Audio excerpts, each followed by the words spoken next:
Thank you for that lovely introduction.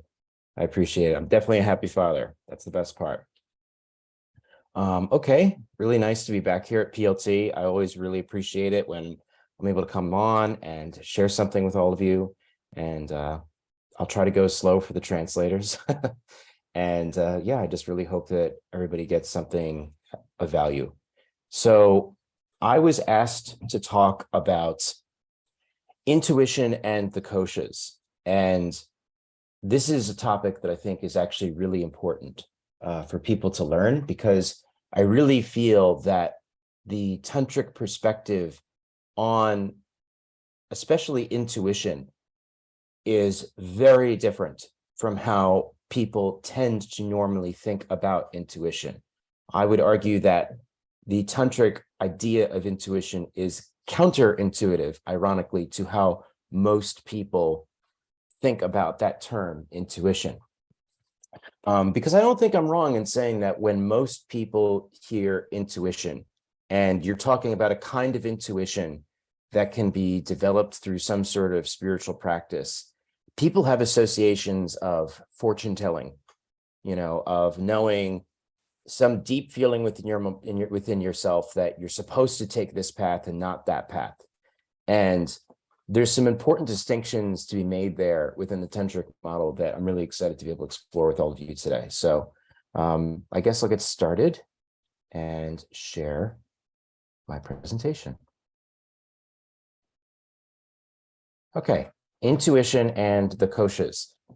So I'm not 100% sure about where everybody is in regards to what the koshas are. So I'm making the assumption that you've never heard of that term before, which is absolutely fine. Very briefly, before even starting here, I would say that koshas refer to layers of the mind that can be purified and developed through meditation and different yogic practices. Okay, so let's start with intuition. What is intuition? And so, like I said, I think a lot of us, when we think about intuition, we think about the idea that, somebody called us on the phone, and the person who called us on the phone was the exact person we were just thinking about, or the sense that maybe somebody was staring at you and you turn and you see that there was somebody looking at you from across the room, or a feeling that you get when you meet a person of, you have a sense right when you meet a person sometimes where you feel like, I know what kind of person this is. They're a good person, or this person makes me feel uncomfortable. I can't put my finger on it, but there's something about them that doesn't make me feel good. So let's try to think about it a little bit more precisely. So like I said here, intuition is usually associated with a strong, some would even say, kind of psychic feeling of what we should or shouldn't do. It's different from wisdom, because wisdom comes out of experience and often suffering even. You get older in life, you go through a lot, and then you develop, hopefully, some wisdom to be able to discriminate between what you should or shouldn't do. This is different from wisdom, because this isn't something that's born out of experience. It doesn't come from some suffering you've gone through in your life. It's a strong inner sense. It's not necessarily a rational feeling, and it tells us that we ought to follow some path and not some other. And this is where I would say that the tantric model has something special to offer, something very different from what I see in the world and in the culture, which is Tantra defines intuition specifically as two things, and there's two Sanskrit terms. The first is vivek, or viveka, and vivek is essentially your conscience, being able to discriminate between right and wrong. And the second Sanskrit term is vairagya. Vairagya, if you have experience with other spiritual paths, and maybe you've heard this word before, vairagya usually gets translated as renunciation. Like, I renounce the world and go up to a cave to meditate. And Tantra is a very different perspective and does not totally agree with that definition. The tantric definition of vairagya is not renouncing the world, but knowing how to use an object of the world for its use of welfare. How can an object be used in a constructive way for all instead of a destructive way for all? So Sri Anandamurti usually gives the example actually of alcohol. Alcohol is not in and of itself bad. It has positive and negative uses. And the ability to understand that alcohol shouldn't be used as an intoxicant and should be used in perhaps different medicinal contexts is a reflection of a developed sense of vairagya. And so now that we understand what vivek and vairagya are, I want us to reflect on how different that might be to how we normally think about intuition. Because I think most of us, when we think about intuition, it's more about not just knowing the difference between right and wrong, but knowing that I should take this job offer instead of that job offer, knowing that I should date that person instead of this person. I mean, these are the reasons why people go to so-called psychics and get their tarot cards read. For the most part, people have some anxiety about the future. They have some anxiety about their life choices, and they want some confirmation from some inner spirit or spiritual guide that they're taking the right path. But the right path is defined as the path that will give them the most amount of pleasure and help them avoid the most amount of pain. And that's different from knowing in every moment what should or should not be done, what is right and what is wrong, and how best to help others. There's something very different there. And so it starts with what is the foundational worldview of Tantra versus what is the foundational worldview of most of the culture out there that we interact with in the world. There's some fundamental shift that needs to happen. And when we understand that fundamental shift, it'll help us better understand why intuition is looked at this way in Tantric cosmology. So I'm just going to pause for a second because I don't want the translators to hate me too much. I think they're keeping up. Okay, good, good. Oop. So the most fundamental thing that I want to point out here is intuition, according to Tantra, has a moral dimension to it. It is fundamentally a force that helps us live a moral, well-knit life in our social relationships.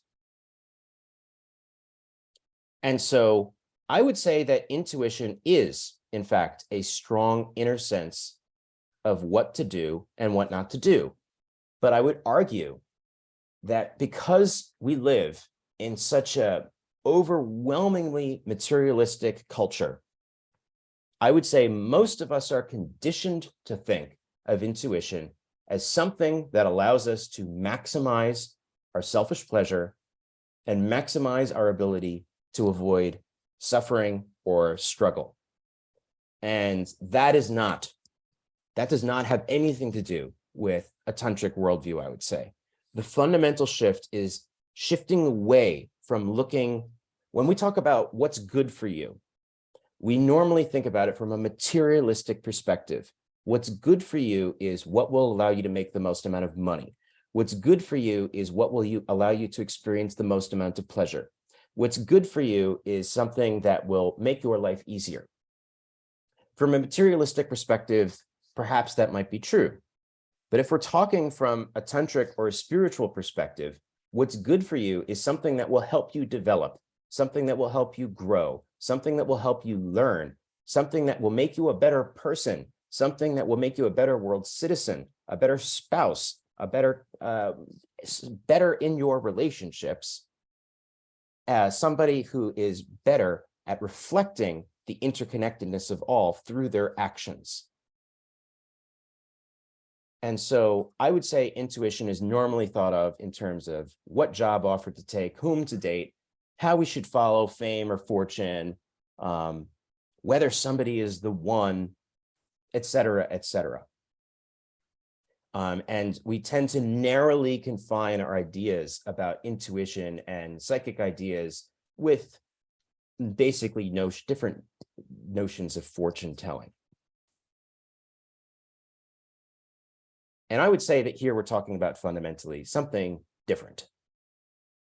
True intuition is recognized by its morality, because if you're able to transcend your limited self such that you're able to directly experience your connection to a cosmic inner source, and from that connection, you're able to gain some sort of inner knowledge.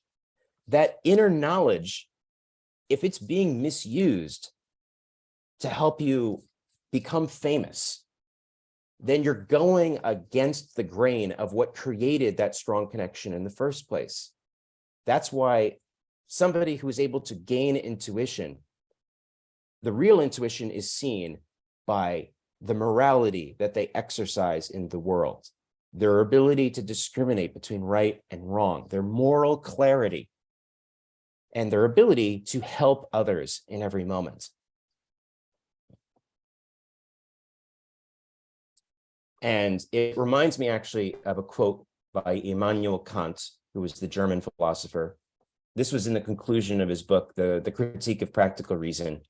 Two things fill the mind with ever new and increasing admiration and awe: the starry heavens above and the moral law within.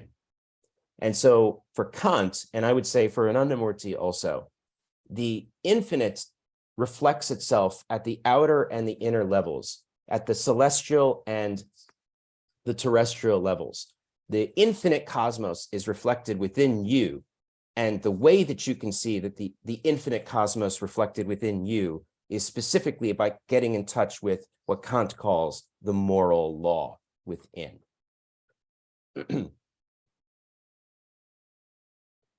And so spirituality is a journey of self-realization, but it is also a, what does that even mean, self-realization?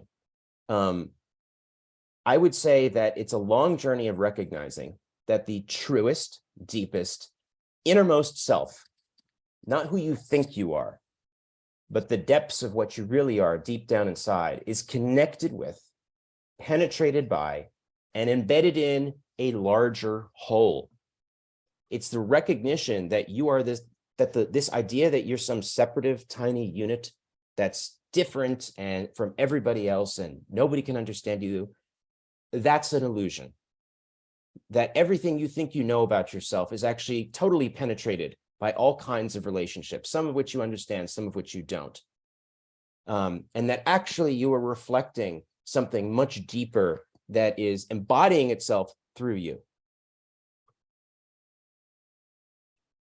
And so spiritual knowledge, therefore, the knowledge you gain from such self-realization, is knowledge specifically of our embeddedness, the fact that you are not apart from nature, you are a part of nature, interconnection and interdependence. That's why the tantric perspective does not say that vairagya is renouncing the material world and going off to some mountaintop, because you cannot renounce your connection to this world. You cannot renounce yourself from your social relationships and think you're achieving some sort of spiritual good, because you are embedded and interdependent with the larger whole, no matter how isolated you think you've made yourself. And this is precisely why intuition can be recognized by its morality. And you really see this, I mean, I should say, I really saw this on display in kind of the insanity that's been going on in the world in the last few years. There's just so many grifters on Instagram and on social media who talk about how they're channeling, you know, different beings, or they're, I forget the terms that they use. I feel like I've blocked it out from my head. They're always talking about how they're awakening to some deeper truth.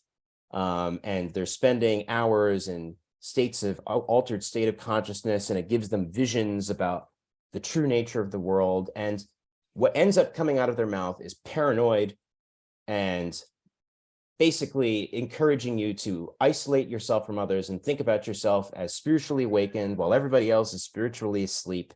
It's something that casts you above everybody else and then tells you that your true knowledge, which is paranoid, is the truth in a world of lies. It strikes me because whatever intuition they think they have, they're misusing it. It's so distorted by this intense paranoid conditioning, and you see it being used to prey on desperate people who are looking for something true, usually to get their money. And it becomes a lot clearer when you recognize that that's just not what intuition looks like. It doesn't look like somebody who talks about how they, how they've awakened to something and now the rest of us are sheep. It doesn't look like people saying that they're now chosen by some angel, for some special purpose, because I don't know. It's recognized by them being a better citizen than they were before, a better person than they were before, a more moral and humble person than before. That's how you can recognize intuition. My computer always had a problem with Google Slides. Okay, so now I want to relate that idea of intuition to the koshas. So the fundamental thing to understand the koshas, which refer to the layers of the mind, the main thing to understand is that a materialistic perspective from Tantra's perspective is upside down. Because a materialist perspective would tell you that the material world is the base of reality. And from that perspective, the brain generates consciousness. It's like a consciousness creating machine. And without the machine, if the machine breaks down, then consciousness, which is fundamentally an illusion, disappears because it was just a byproduct of chemical interactions. And from Tantra's perspective, this is upside down. Consciousness is the base of reality, not matter. Everything springs out of consciousness. And so the mind is a reflecting plate for consciousness. That's what Anandamurti calls it, a reflecting plate. You can think about it as a mirror that allows consciousness to express itself. And so the question is always, how clean is that mirror? How clearly is that mind reflecting its deepest inner nature, and how much is it distorted by all sorts of crap, lifetimes of crap, and lifetimes of bad decisions that is totally obscuring the reflection that ought to be taking place. And so koshas refer to 5 layers of the mind, which form the bridge between consciousness and matter. The mind allows consciousness, which is pure and without distinctions and really impossible to understand from purely material perspective. It allows itself to embody itself in the cosmos and interact with matter. And so you have gradations of the mind. So the cruder the mind, I would say, the less it will reflect the subtlety and depths of the consciousness within. And conversely, the subtler the mind, the more clearly it will reflect consciousness and have that consciousness illuminate its entire being. And so the important thing to understand about koshas is, let's say you have consciousness on this end of the spectrum, pure consciousness, and then you have the material world in this end of the spectrum. And then in between are these 5 mediating layers of the mind that allows consciousness to interact with matter. So the crudest koshas on this side are more dominated by their close relationship to matter because they need to be able to interact with matter. And the subtlest koshas on this end of the spectrum are more dominated by their closeness to the consciousness at the ground of being. They are less connected with the material world. So we're going to start with the crudest koshas and go to the subtlest koshas. So the first kosha is known as the Kamamaya Kosa. Kama means desire in Sanskrit. And so these terms that you see within quotation marks, those are my own invention. You can, you can agree with them or disagree with them. I'm really just putting it there as what I hope is a helpful model.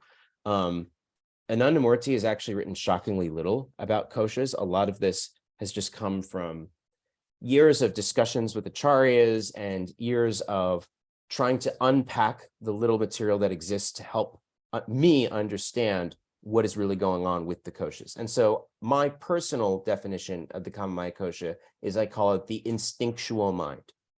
And so over here, you see this golden yellow square. And the reason it's there is because the 5 layers of the mind correspond with the lower 5 chakras. And so you probably have heard of chakras before. You probably have seen them being portrayed as the colors of the rainbow. Fun fact, next time you see them being portrayed as the colors of the rainbow, chakras being the color of a rainbow, not only is that not the correct colors, not only are they not from Tantra, they're actually an American invention.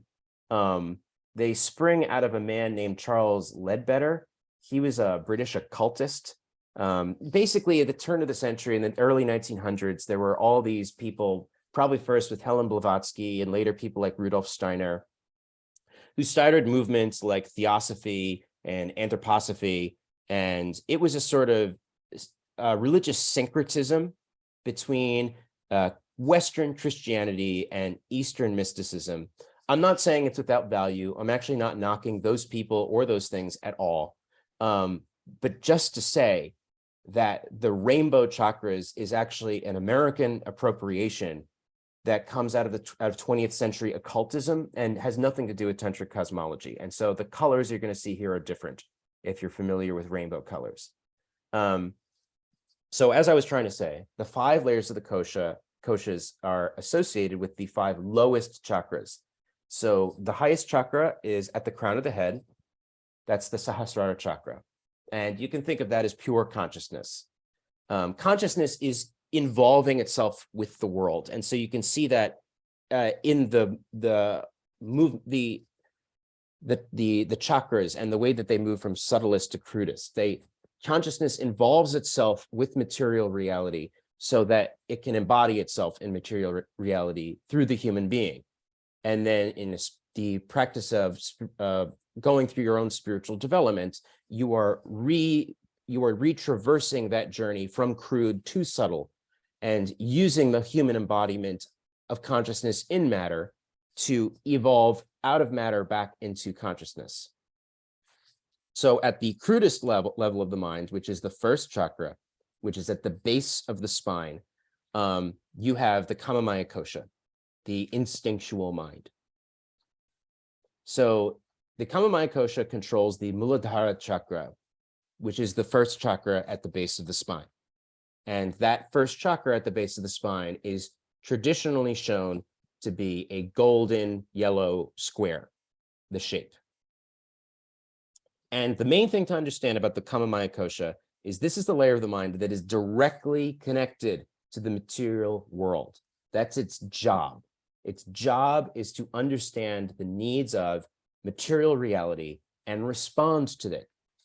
And so it's mainly driven by physical appetites, hunger, sleep, fear, sex.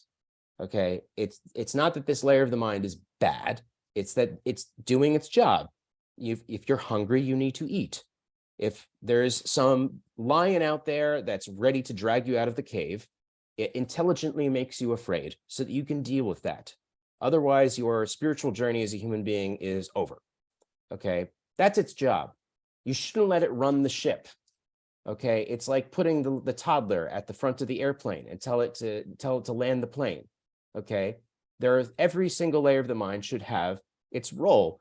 the role of the instinctual mind is not to rule your consciousness, to make decisions for you, or to run amok through the culture, which is mainly what you see, I would say. So each of these layers of the mind, there is a corresponding practice in yoga that's meant to develop, strengthen, and purify that layer of the mind. And so the Kamamaya Kosa, the instinctual mind, is developed, strengthened, and purified through the practice of Jama Niyama, which are 10 cardinal moral principles. The Jamas help us regulate our behavior with the external world. Like the first one, which you probably have heard of before, is ahimsa, which is do not harm others with thought, words, or deeds. The niyamas regulate your behavior with your own self. And by having morality at the base before you've developed some intuitional understanding of right and wrong, you can control the Kamamaya Kosa so that it does what it's supposed to do and doesn't do things that it's not supposed to do. And that's why Anandamurti famously says that without Jama Niyama, without morality, spiritual practice, sadhana, is an impossibility, because you cannot develop yourself if you're stuck at the crudest level of the mind that's controlling the show and piloting the airplane. So moving up now to the second chakra, which is at the root of the genital organ, is the Manomaya Kosa. And I call that the thinking mind. And so the Manomaya Kosa controls the Svadhisthana chakra, which is the second chakra, and is a shape of a sort of milky white crescent moon. In Tantra, the moon is often used as a metaphorical symbolization of the mind. And the Manomaya Kosa is responsible for thinking and remembering. It's normally all we think of. When we think of the mind, the human mind, we are usually just mainly talking about this, the Manomaya Kosa. And we're just only at the second layer of the mind. So there's a lot more to go. Needless to say, Tantra has a much broader understanding of what we mean by mind. It's concerned with pleasure and pain. You know, this is where you suffer the fruits of your actions, where you feel pain from not getting what you want and feel pleasure from getting what you want. And so it is developed and strengthened through breath control. And in yoga, the very special form of breath control that helps you not only control the energy in your body, but also the mind through its practice is pranayama, which is the fourth lesson of anandamarga meditation. But, you know, it's often shown even in introductory yoga sessions these days in yoga studios around the world. So maybe you have some experience with it. Breath control is a big deal. Like there's this very famous scholar named Stanislav Grof, and he was one of the only people for decades in the 1970s who was allowed to legally administer psychedelics in order to study its effect on the human mind, things like LSD. And then finally, he ran out of legal permission. And when he ran out of legal permission, he basically stole a pranayama practice from Tantra and called it holotropic breath work. What it basically is, it's just a form of breath control that literally puts a person in a psychedelic state akin to LSD. That's how powerful breath control can be. Needless to say, that's not exactly what pranayama is about, because it's not about entering into a different state of consciousness. It's about learning to control the mind. So, because all of these practices are about making the mind subtle. It's not about having some crazy experience that you can then talk to other people about. It's about making the mind as pure and as subtle as possible so that it can clearly reflect over time the consciousness that is illuminating from within. Did I do everything? Yes. Okay. Now we're finally beyond what we normally think of as the mind. And so at the third chakra, which is in the abdomen, we have the Atimanas Kosa. I've called this the archetypal mind. That helps me understand what's going on here. Archetypal is a term that comes from Carl Jung, and it refers to the idea that, excuse me, that there's not only your individual unconscious mind, that you are embedded in a collective unconscious that has all sorts of images and archetypes that you're in touch with unconsciously that come from others and have come from all the humans who have ever lived. So the Manipura chakra, which is at the abdomen, is a red triangle. And so the most important thing to understand what's going in the Atimanas Kosha is to understand the idea that this is where the seeds of your sanskaras are held. So sanskara, you may or may not be familiar with. It's sort of like how most people refer to karma. The idea is that you perform an action, and that action, good or bad, creates a kind of distortion in the mind that requires a reaction. Good actions require good reactions in order to balance out the imprint that's been made on the mind. Negative actions require a negative reaction to balance out the imprint that's been made on the mind. And so your past actions that are waiting to come to fruition, you can think, the way that I like to think of them is sanskaras are like your psychic momentum. They're what pushing you, they're like what's pushing you towards liking this thing and not liking that thing, wanting to do this thing and not wanting to do that thing. That's how you can most obviously recognize your sanskaras, because the reason you want to do this thing and not that thing is because of all the things you've done for however many millions of lives before and are doing in this life.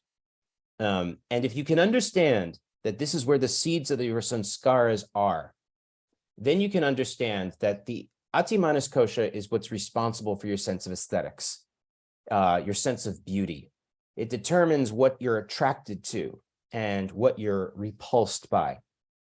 I would say this is the first layer of the mind where if you're able to completely withdraw from the two crudest layers of the mind, the Kamamaya Kosha and the Manomaya Kosha, and able to get in touch with the very seeds of why you want particular things, then that's the first layer of the mind where I would say you start to develop intuitive knowledge, knowledge that it goes beyond what you ought to know rationally.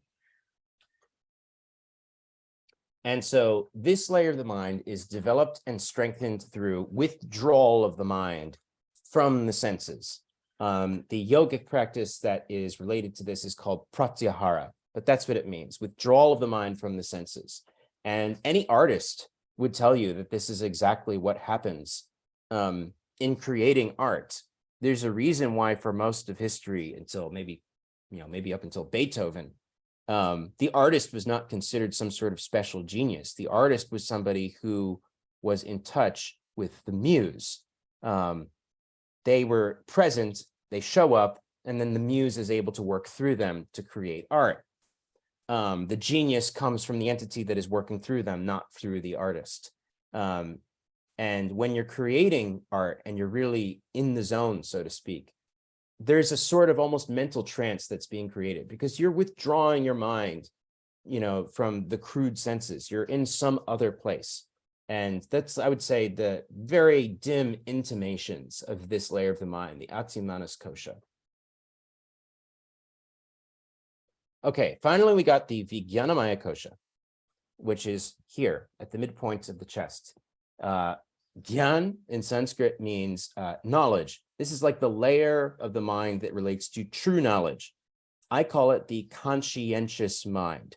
This is really the layer of the mind that has to do with intuition, because you need to be able to transcend your personal sanskaras to really be in touch with intuition, because otherwise you're still stuck with your mental conditioning. You're conditioning to see these things as good and those things as bad, which come from millions of lifetimes and just a lifetime of being totally conditioned by your culture and society. You need to be able to transcend that to gain any true intuition. And so here at the midpoint of the chest is the Anahata chakra, and it's a kind of smoky green hexagonal shape. It's actually two equilateral triangles that are interlocked. The center part of it is the hexagon. So what you're not seeing here are the two interlocked triangles, like what you see in the Pratik or the Star of David. And then the center of it is that hexagonal shape of the Anahata chakra.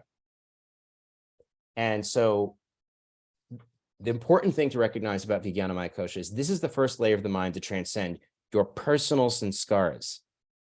In other words, it's the first layer of the mind that is finally able to see past your personal nonsense, your personal prejudices, your personal preferences, your personal attractions. And that's why this is the layer of the mind that deals with intuition. This is the seat of Vivek and Vairagya. Vivek is being able to discriminate between right and wrong in every moment. And Vairagya is being able to know how to use something in the world for the welfare of all. When we have so many ways of saying this, even our own culture, follow your heart. You know, we recognize that there's some sort of inner self, and we can even, if we withdraw our mind a little, we can even understand that it's somewhere in our heart, this feeling of connection to the whole that tells us you shouldn't be doing that.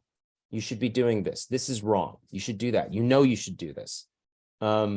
Most of us might feel sort of convinced in the moment that we're doing the right thing. But I would argue that most of us deep down inside know when we're doing the wrong thing. It's just that it's very scary to look in the mirror.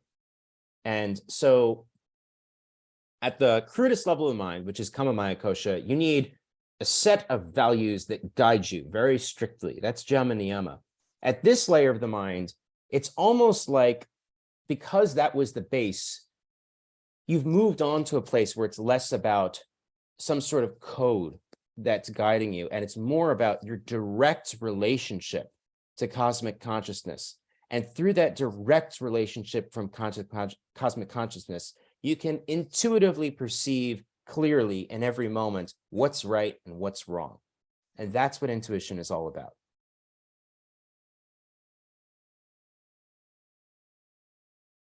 And so this layer of the mind is developed and strengthened by one-pointed concentration of the mind. And in yoga, that's known as dharana. And now finally, we're at the subtlest layer of the mind, the layer of the mind that's much more closely connected to consciousness than it is to matter. Hiranmaya Kosa, and the way that I've used, the term that I use to sort of make sense of this for myself is the astral mind. It's an iridescent multicolor that lacks definite shape. So it's sort of circular and it's whitish, but there's many different colors that are reflected within it, because this is the root point of color and of form. So it controls the Vishuddha chakra, which is the seat at the throat. And it's permeated with golden effulgence and bliss. And experiences of Hiranmaya Kosa are meant to be intensely blissful, because you're far disconnected from, you know, the egoic self's very limited notion of what is suffering and what is pleasure. I would say that this kosha is concerned with potentiality, bridging the spiritual and the mundane. You can even see this in the physical manifestation of the Hiranmaya Kosa as the vocal cord. The vocal cord is a very mysterious thing, ladies and gentlemen. If you think about it, physical embodiment is very strange. It's like the stars have been exploding for billions of years and cooking elements inside of their bodies and then exploding them out through the cosmos. And then for some reason on this planet, with the right conditions, that stardust swirled into a temporary vortex that we call a human body that allows this mind to express itself. And it's able to maintain that solidarity for perhaps 100 years, and then it goes away, it dissipates, and it just all gets recycled again. The calcium in your bones and in your teeth was cooked inside of a star. You are stardust eating sunlight. All the food that you eat is just sunlight. You're solar powered, because all the food on Earth comes initially from plants doing photosynthesis, turning sunlight into sugar. And then you either eats that sunlight directly by eating the plant, or somebody who eats meat is eating that sugar indirectly by eating the animal that ate the plant. But no matter what you think you're eating sunlight. You are stardust eating sunlight. And the vocal cord, you can see this. It's like the wind is moving all throughout the world, but somehow your vocal cord has learned to push the wind out of your body at just the right frequency so that you can understand ideas. This is very strange. This is a very strange idea. This shows you the extreme mystery that is at the heart of this kosha, at the heart of what this chakra represents. That bridge between the spiritual and the mundane, the potentiality, the ability to take random octaves, which are random frequencies of air hitting your ear, and turn that into music. Very strange. We treat this as if it's normal. This is very strange. And so this is the root of form, the root of color. And it is more connected to the ground of being than it is with the petty ego or with matter. And this is developed and strengthened by deep meditation. In yoga, it's called dhyan. And in anandamarga meditation, this is explicitly the 6th lesson of meditation. And then finally, we're moving beyond the koshas to this and this chakra at the midpoint of the eyebrow and the sahasrara at the top. To transcend the koshas, to transcend the mind, to transcend all limitations of the mind, and to merge fully into consciousness at the ground of being. That's what it's all about. And so yoga has 8 practices associated with it. Jama and niyama, which have to do with the first layer of the mind. Pranayam, breath control, which deals with the 2nd layer of the mind. Pratyahara, which deals with the 3rd layer of the mind. Dharana, which is with the 4th layer of the mind. I missed something. Jama, niyama, pranayam,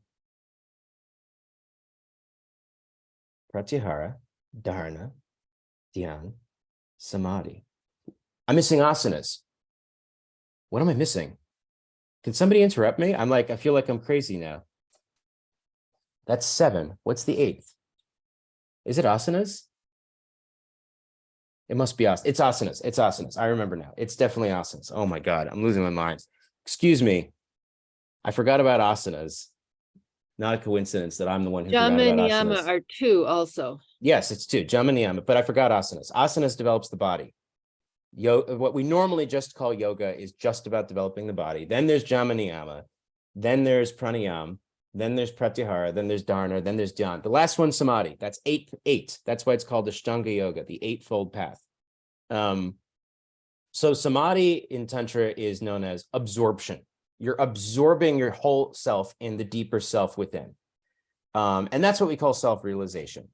Self-realization is the recognition that the little self that you think you are is like a persona. It's like a costume, a set of clothes. It's a mask that the deeper self temporarily wears for a little while.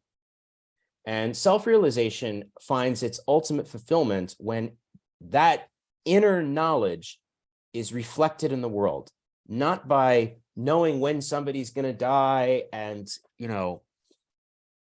knowing what best path to take to become a famous person, but reflecting that inner knowledge in the world through service to creation. Because remember, self-knowledge is knowledge of embeddedness. It's knowledge of interconnection. It's knowledge of interdependence. It is not paranoid knowledge about the inner workings of the Illuminati. That is not psychic knowledge. That is not intuition. That is grift, pure grift. And that's why the slogan of the tantric meditation that we follow and the path that is related to that is self-realization and service to all. These are 2 sides of the same coin. They're not separate from each other. They find their fulfillment in the other. And that's why you can see this in intuition. Intuition from a tantric perspective is not just some woo psychic knowledge, where I can see into your chakras and see what toxic thoughts are blocking you. It's more about having moral clarity, knowing the difference between right and wrong in every moment, and knowing how to help others in every moment. That's true knowledge that is shown by whether I concretely do something about the suffering that I see. If I just sit back and keep meditating, I'm not progressing. But if these two parts of myself move in tandem, the inner and the outer, that's where true progress is found. And so that is all I've got. I guess I would say that koshas are a helpful model for me because they help me reflect on how everything I think of when I think of myself is just, it's like the surface of the ocean. You know, you think you know the ocean because you're looking at it from the surface and it seems very choppy and very violent.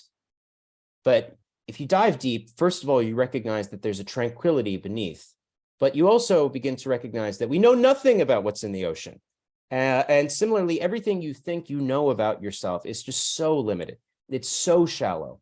There's so much more that's deep beneath the surface. There's a quote from a poem by W.H. Auden. We are lived by powers we pretend to understand. I really like that quote. We are lived by powers we pretend to understand. And I like that because with the koshas, I feel like it's a helpful model for really helping me reflect on that there's much more to you than you think, but everything that is much more to you has much more to do with the entire ground of being that is informing itself through all of creation. And getting in touch with that develops intuition, but that intuition necessarily has a moral dimension to it. So thank you very much for your attention. I don't take it for granted. I'm happy to talk, open this up into a discussion. Hopefully it can be fruitful. And just from the bottom of my heart, thank you very much. Namaskar.